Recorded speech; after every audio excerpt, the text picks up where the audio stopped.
सुप्रभात बच्चों। आज हम एक नई कहानी का अध्ययन करेंगे और उस कहानी का नाम है बंटी की प्रतिज्ञा। कहानी शुरू करने से पहले मैं आपको कुछ बताना चाहती हूँ। पेड़ पौधे जो होते हैं, बहुत सारे अलग अलग प्रकार के पेड़ पौधे हैं। फूलों के पेड़ रहते हैं, फलों के पेड़ रहते हैं, बहुत सारे पेड़ रहते हैं जो हमारे आसपास के परिसर में हम लोग देख सकते हैं कि किस किस तरह के अलग अलग प्रकार के पेड़ पौधे हैं।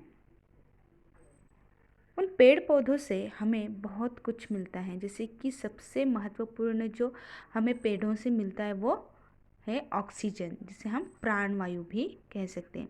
अगर ऑक्सीजन नहीं है तो हम एक पल भी नहीं जी सकते। और पेड़ों से हमें फल, ईंधन, फूल, खाना, अनाज, सब कुछ पेड़ पौधों से ही हमें मिलता है।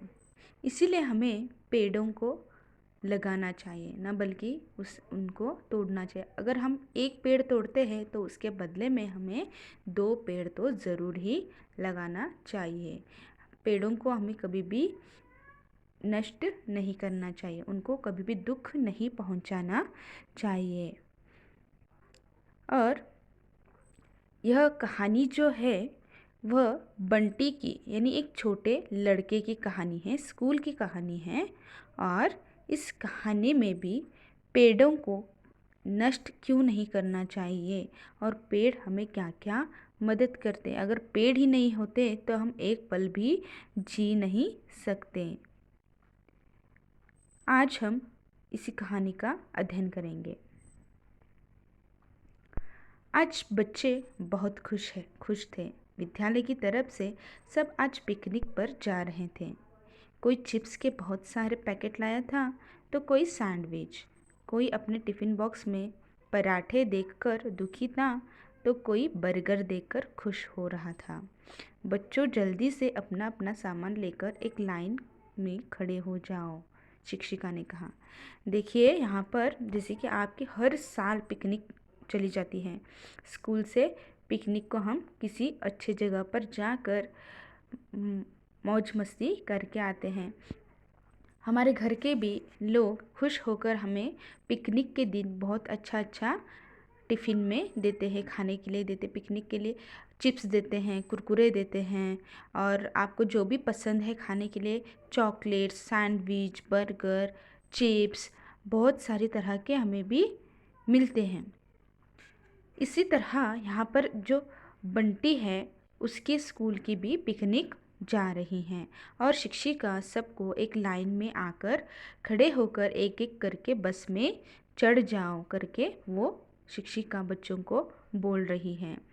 बच्चे बहुत ही खुश है क्योंकि किसी ने बहुत सारे चिप्स लाए हैं खाने के लिए पिकनिक में, किसी ने सैंडविच लाया है, कोई टिफ़िन बॉक्स में पराठे देखकर दुखी है क्योंकि हर रोज़ पराठे देखकर कोई दुखी हो जाएगा, क्योंकि उसको भी कुछ ना कुछ अलग चाहिए था। लेकिन उसके टिफ़िन बॉक्स में पराठे देखकर वो बहुत ही दुखी था। तो कोई बर्गर देखकर बहुत ही खुश हो रहा था। बच्चे बहुत ही खुश हैं। सारे बच्चे बस में लाइन के साथ चढ़ गए। सभी बच्चे लाइन लगाकर खड़े हो गए, फिर एक एक करके बस में चढ़कर बैठ गए। बहुत जल्दी वे एक बड़े पार्क में पहुंच गए।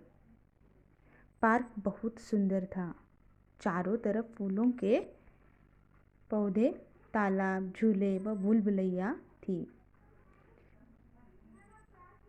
बच्चों को जहाँ पर पिकनिक के लिए जाना था उस जगह पर वह जल्दी ही पहुँच गए। यानी वो गार्डन था, पार्क था, बहुत ही सुंदर पार्क था।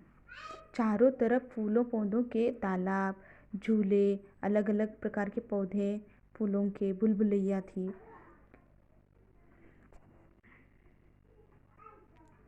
रमन, सोहन, मोहन, बंटी सब मिलकर फुटबॉल खेलने लगे।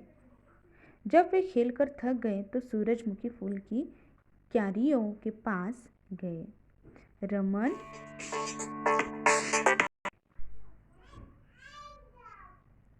सूरजमुखी यानी सनफ्लावर, सूरजमुखी यानी क्या, सनफ्लावर।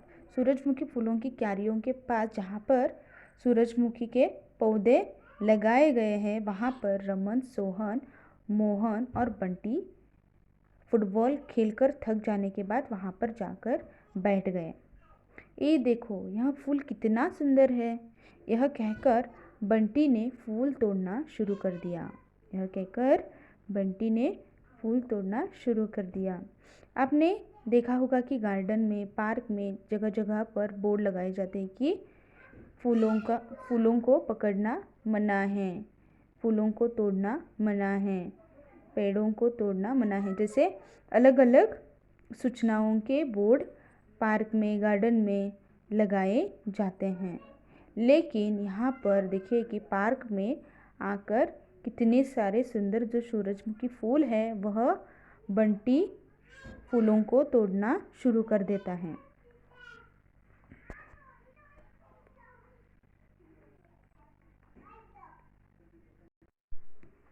बंटी, फूलों को मत तोड़ो, उन्हें भी दर्द होता है, मोहन ने कहा। तुम्हें क्या? बंटी, फूलों को मत तोड़ो, उन्हें भी दर्द होता है, सोहन ने। बंटी फिर बोलता है कि तुम्हें क्या, मैं तोड़ूंगा नहीं तो नोचूंगा, यानी उसको नष्ट करूंगा ना, इसको फेंकूंगा, कुछ भी उसके साथ करूँ फूलों के साथ। लेकिन सोहन ने कहा कि नहीं, उसे मत तोड़ना चाहिए। क्योंकि उन्हें भी हमारे जैसा क्या होता है, दर्द हो जाता है। मैं बंटी पौधों को घायल कर रहा है, उनमें भी हमारी तरह जीवन होता है। बंटी, तुम पौधों को घायल कर रहे हो, उनमें भी क्या होता है, हमारी तरह जीव होता है और उन्हें भी दर्द हो जाता है। सोहन ने कहा, चुप रहो, बड़े आए ज्ञान बघारने वाले। देखो उल्टा बंटी सोहन को डांट रहे हैं कि तुम चुप रहो, तुम बड़े आए ज्ञान बांटने वाले, बघारने नहीं बांटने वाले। बंटी ने बहुत सारे पौधों को नुकसान पहुंचाया और सोहन रोकता ही रह गया। शाम को सब अपने अपने घर गए। बंटी बहुत थक गया। घर पहुंचकर वह सो गया। घर पहुंचकर वह जाकर सारे लोग वापस जाने के बाद बहुत ही थक गए थे, सारे अपने घर पहुंच गए। बंटी भी अपने घर पर पहुंच जाता है और वह खेल खेल कर बहुत ही थक जाने की वजह से वह जाते ही सो जाता है।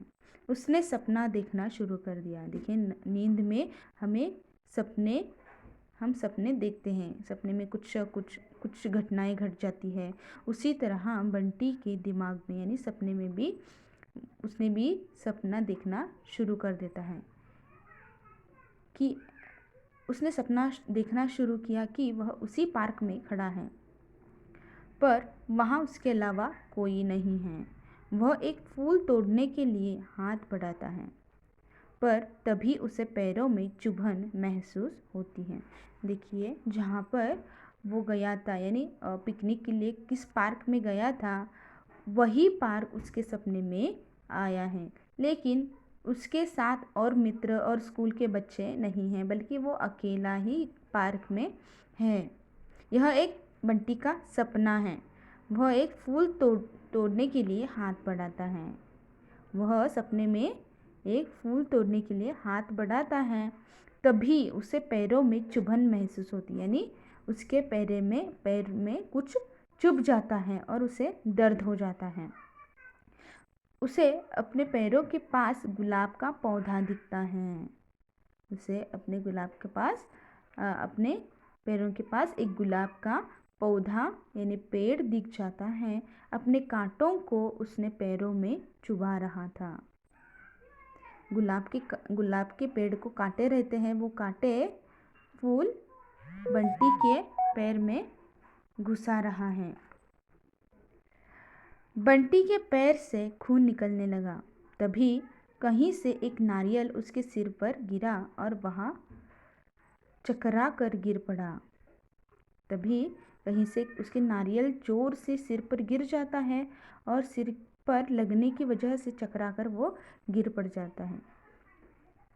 नीचे रेंगती हुई लताओं ने उसके पैरों, हाथों और शरीर को जकड़ लिया। आप देख सकते हो कि चित्र में जो लताएं, रेंगती हुई लताओं के यानी जो नीचे जो पेड़ दिख रहे हैं वो उसके पैरों को रस्सी की तरह उसके पैरों को बांधी हुई है। हाथों और शरीर को भी उसने जकड़ लिया है। डालिया फूल का पौधा अपने पत्तों से उसे मारने लगा। डालिया यानी डालिया फूल जो होता है वो अपने पत्तों से उसे जोर जोर से मार रहा है। गुलाब अपने कांटे चुबाने लगा। दूर खड़ा नारियल का पेड़ अपने नारियल फेंक फेंक कर उसे मारने लगा। ये सारी बातें उसे उसके सपने में हो रही है। सब कह रहे थे मारो इस लड़के को, मारो। सब लोग कह रहे यानी जो फूल है, गुलाब का फूल है, लताओं के जो पेड़ हैं, डालिया के पेड़ है, वो सब मिलकर बोल रहे हैं कि इस लड़के को मारो, क्योंकि इसने हमारे बहुत सारे साथी यानी हमारे बहुत सारे पेड़ों को बर्बाद किया है, नष्ट किया है, दर्द पहुंचाया है। इस लड़के को मारना ही चाहिए। हमारे बहुत सारे साथियों को उसने क्या किया है, घायल किया है। मारो इसे, मारो। बंटी दर्द से कहराने लगा और ज़ोर ज़ोर से रोने लगा। देखिए बंटी बोल रहा है कि मुझे मत मारो, और जितना उन्होंने मारा है वो सारा दर्द उसे हो रहा है और वो ज़ोर ज़ोर से रोने लगा। मैं कभी भी पौधों को नहीं तोड़ूंगा, मैं नए नए पौधे लगाऊंगा, मुझे छोड़ दो, मत मारो, मत मारो। देखिए यहाँ पर बंटी ज़ोर ज़ोर से रोने लगा, बोल रहा है कि इसके बाद मैं कभी भी पौधों को कोई भी नुकसान नहीं पहुंचाऊंगा, कोई भी पौधा नहीं तोड़ूंगा, बल्कि इसके बदले में मैं क्या करूंगा, नए नए पौधे लगाऊंगा। मुझे छोड़ दो, मत मारो, मत मारो। बंटी पेड़ों से माफ़ी मांग रहा है और बोल रहा है कि मुझे अब आप मत मारो, मैं कभी भी पौधों को कोई भी नुकसान नहीं पहुंचाऊंगा और इसके बदले में मैं नए नए पौधे लगाऊंगा। नींद में बड़बड़ाने लगा। उसकी माँ ने उसे जगाया और वह अपनी माँ से लिपट गया। देखिए इसलिए हमें पेड़ों से बहुत कुछ मिलता है, जैसे कि ईंधन मिलता है, फूल मिलते हैं, फल मिलते हैं, सब्जियां मिलती है, अनाज मिलता है, औषध मिलते हैं। बहुत सारे जो फ़ायदे हैं जो फूलों से, पेड़ों से मिलते हैं, लेकिन हमारी तरह उनके भी अंदर जीव होता है। इसलिए हमें पेड़ों को कभी भी काटना नहीं चाहिए। अगर हम पेड़ों को काटते हैं तो उसके बदले में 2 पेड़ तो ज़रूर ही लगाना चाहिए। धन्यवाद।